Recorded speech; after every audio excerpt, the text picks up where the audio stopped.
So, hey everyone, my name is Komalat Khan. I am MBBS first year student.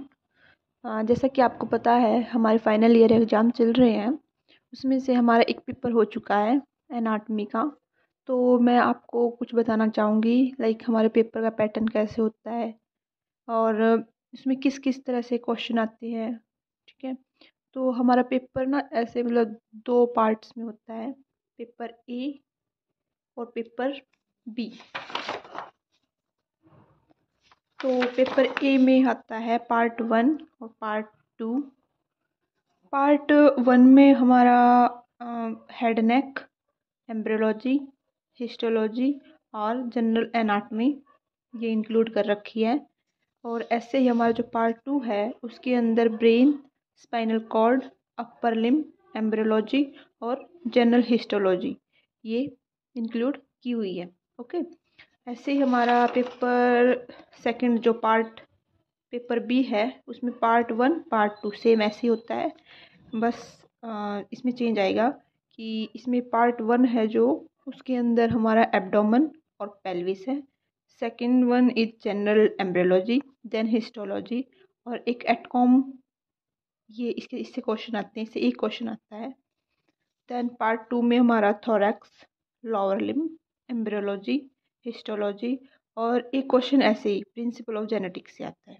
ठीक है, तो ऐसे करके हमारा पेपर, जैसे मैं बताती हूँ आपको, ये डिवाइड कर रखा है हमारे। पार्ट 1 है वो, उसमें 4 क्वेश्चन बन रहे हैं। तो 4 कैसे बन रहे हैं, जैसे हमारा क्वेश्चन नंबर 1 है, इसके अंदर MCQ है 10 MCQ। ठीक है, ये हमारे 10 मार्क्स के होंगे। देन हमारा जो सेकंड क्वेश्चन होता है वो हमेशा क्लिनिकल बेस होता है। इसमें क्या कहेगा ये, जैसे कि हमें कुछ क्लिनिकल केस दिया जाएगा और उसके हमें डायग्नोज बनानी है कि ऐसे हुआ क्या, उसके अंदर क्या, उसका केस क्या बन रहा है। लाइक देखो, इसमें है कि जो स्वेलिंग हो रखी है फ्रंट ऑफ द नेक में, और जब हम डिग्लूटेशन करते हैं तो वो स्वेलिंग मूव करती है अप एंड डाउन। तो देन और हमें उस पेशेंट को ट्रेमर्स भी आ रहे हैं हैंड में, और उसकी आई जो है वो बल्ज है, उसकी आई बल्जिंग आईज है। ठीक है, तो हमें, और इसमें क्या है, टॉक्सिक गाइटर है। तो हमें इस हर चीज़ पढ़ के पता चल रहा है कि ये थायराइड ग्लैंड का केस है। ओके, तो इसमें ग्लैंड पूछी है। देन हमने रिलेशन बताने हैं कि उसके आसपास क्या क्या चीज़ें होती है थायराइड ग्लैंड के। देन ब्लड सप्लाई, उसकी आर्टेरियल, वेनस, लिम्फेटिक ड्रेनेज, ये सब बतानी पड़ेगी। ओके, देन अप्लाइड एनाटॉमी कि थायराइड, जैसे हमारा हाइपरथायराइडिज्म, हाइपोथायराइडिज्म, ये बताना पड़ेगा इसमें। और भी अप्लाइड एनाटॉमी के बारे में आप बता सकते हो। हाँ, देन थर्ड क्वेश्चन है, इसमें क्या होएगा, ये पूरा एक ये क्लिनिकल बेस है ना, ये 10 मार्क्स का होता है। और जो थर्ड वन होगा वो होगा हमारा 5 मार्क्स के 3 क्वेश्चन होंगे 15 मार्क्स के। ओके, देन जैसे इसमें सिलरी गैंग्लियन के बारे में पूछा है, लेयर ऑफ स्कैल्प पूछी है, और उसके अप्लाइड एनाटॉमी, जैसे हमारे इसमें दिखाना पड़ेगा हमें ब्लैक ब्लैक आई होती है और हेमाटोमा भी होता है, तो ये बताना पड़ेगा। ठीक है, और मिडिल ईयर के बारे में बताना। नेक्स्ट क्वेश्चन है मिडिल ईयर का। देन फोर्थ क्वेश्चन में क्या होएगा, मार्क्स 3 का होगा और 5 क्वेश्चन होंगे। ठीक है, तो ये भी 15 का हुआ। देन इसमें जैसे कि हमने बताया था कि जो सेकंड पार्ट होगा उसके अंदर अपर लिम्ब, एम्ब्रियोलॉजी, जनरल हिस्टो ऐसे आएगा। तो इसमें हम जैसे हिस्टो से तो याद रखा है सबमैंडिबल ग्लैंड, इसमें क्या करेंगे हम, H&E पेंसिल होती हैं, उससे हमें क्या करना है, डायग्राम बनाना है अच्छे वाला, और उसके फीचर बताने हैं, उसके करेक्टरिस्टिक फीचर, जो कि 4-5 पॉइंट लिखने होते हैं कि हमने उस स्लाइड के बारे में क्या क्या जाना। ओके, देन ये हमारा एम्ब्रियो से है, फॉर्मेशन ऑफ पैलेट ये बताना है।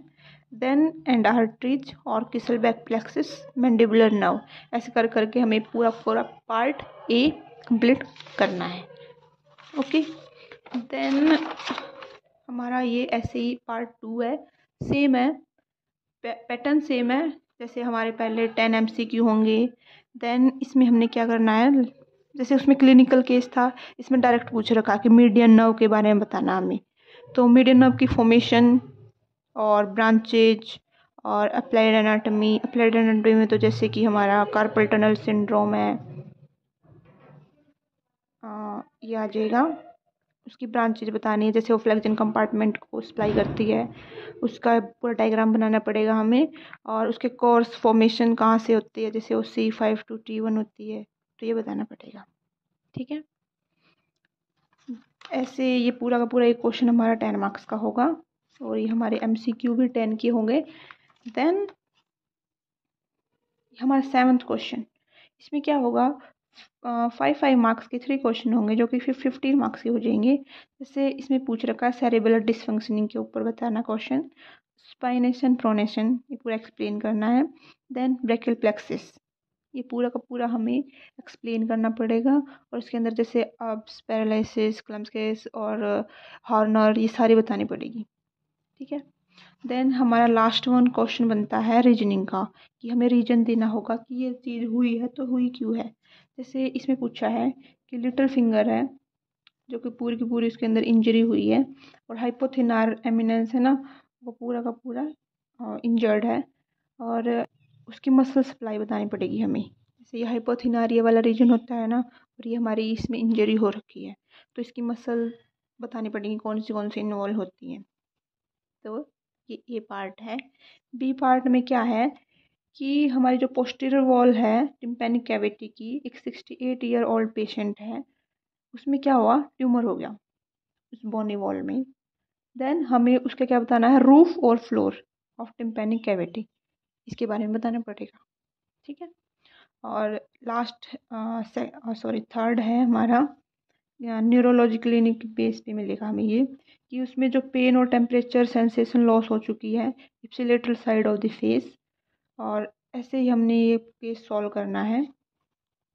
और लैरिंजियल मसल्स के बारे में बताना है मेन, तो due to paralysis of the ipsilateral palatal और लैरिंजियल मसल, तो what is the probable diagnosis क्या बनेगा इसके अंदर।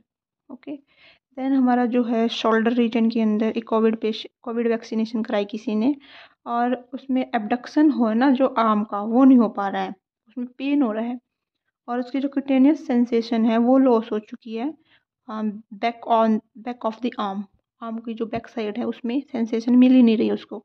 तो कौन सी nerve could be involve and what muscle is supplied, तो इसमें एक्चुअली नर्व का है ये केस, एक्चुअली नर्व एंड डेल्टोइड, इसके बारे में लिखना है हमें पूरा।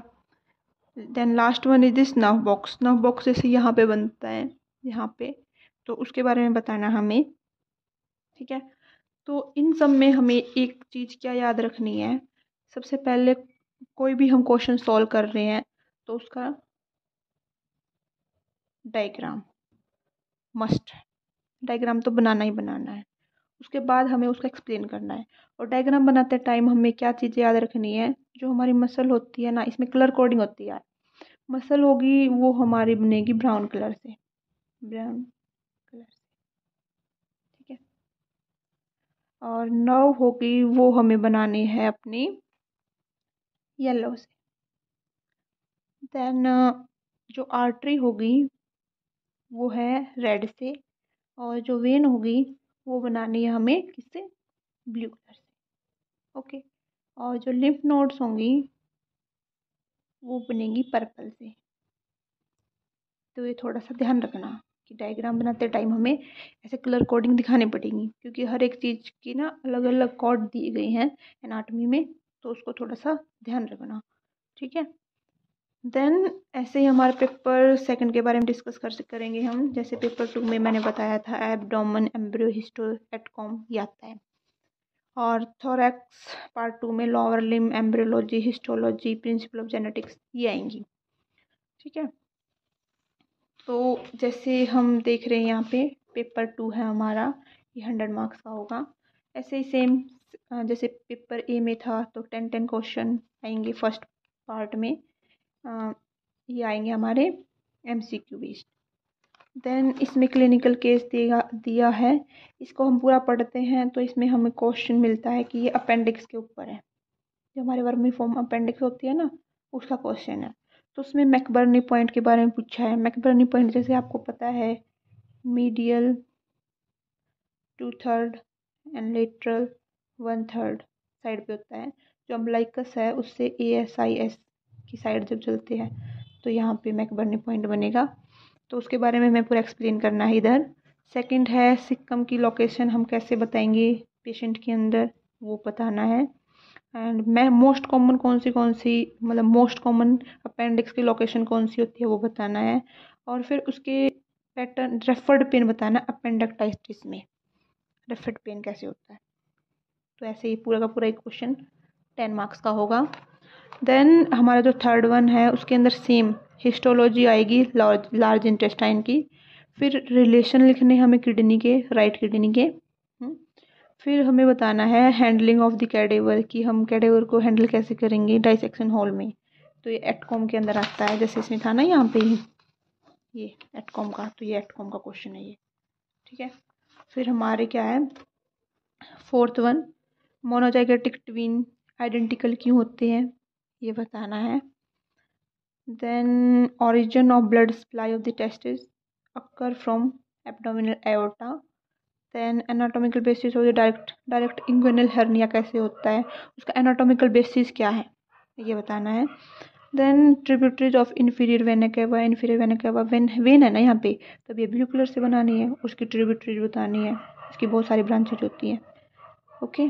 और इसमें हमें स्पॉट ऑफ द यूट्रस बताने हैं, जिसमें इसके लिगामेंट्स होते हैं, सस्पेंसरी लिगामेंट, राउंड लिगामेंट, ये बताने पड़ेंगे, ठीक है। हाँ, देन ऐसे ही हमारा पार्ट 2 होगा इसके अंदर। इसके अंदर ये 10 क्वेश्चन MCQ के हो गए सारे, और इसमें ये केस बना रखा है, क्लिनिकल केस है। जैसे एक 29 साल का यंग लड़का है, यंग मैन है, उसको जो है उसके पड़ोसी ने बहुत पीटा भाई, और upper part of the lateral side of right leg, उसकी जो राइट लेग है उसकी लेटरल साइड, वो जो है उसको उस तरफ बहुत ज़्यादा मारा। तो आफ्टर ए डे, कुछ क्या एक दिन बाद क्या हुआ, जब वो ऑर्थोपेडिक OPD में गया तो उसने क्या बताया कि उसका जो राइट फुट है वो ग्राउंड से उठ ही नहीं रहा है, right foot of the ground.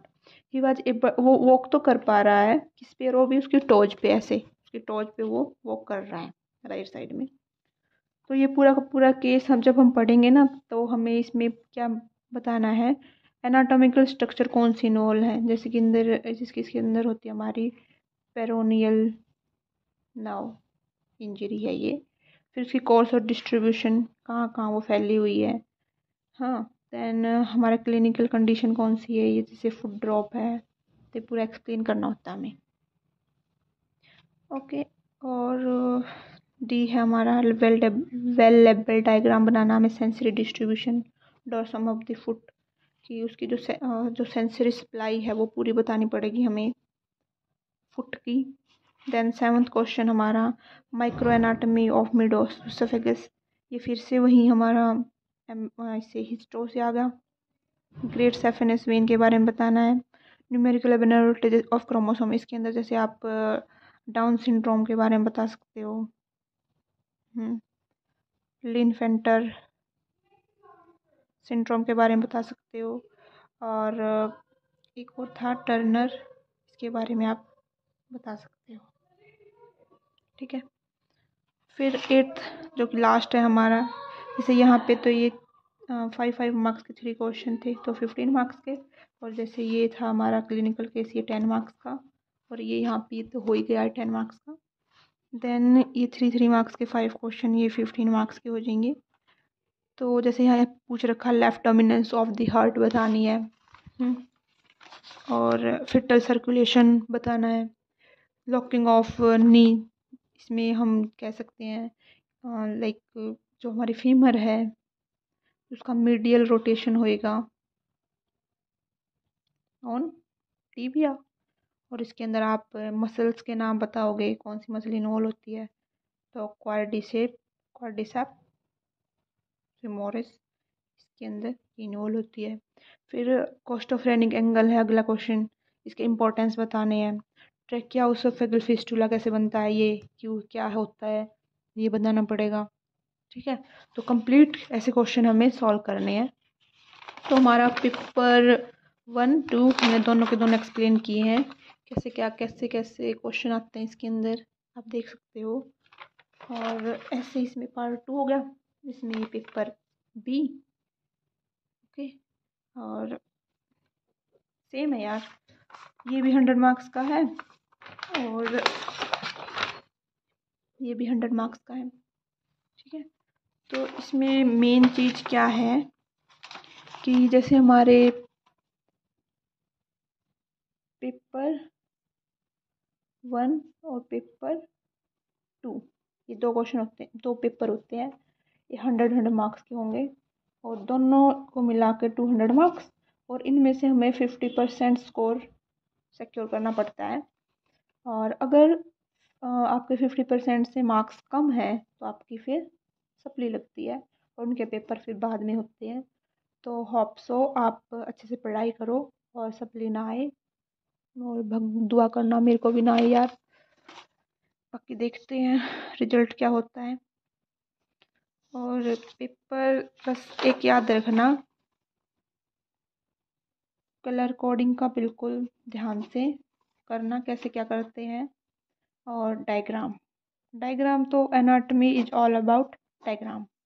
ठीक है, तो ध्यान रखना यार, 2 चीज़ें तो बहुत ज़रूरी है, कलर कोडिंग और डायग्राम।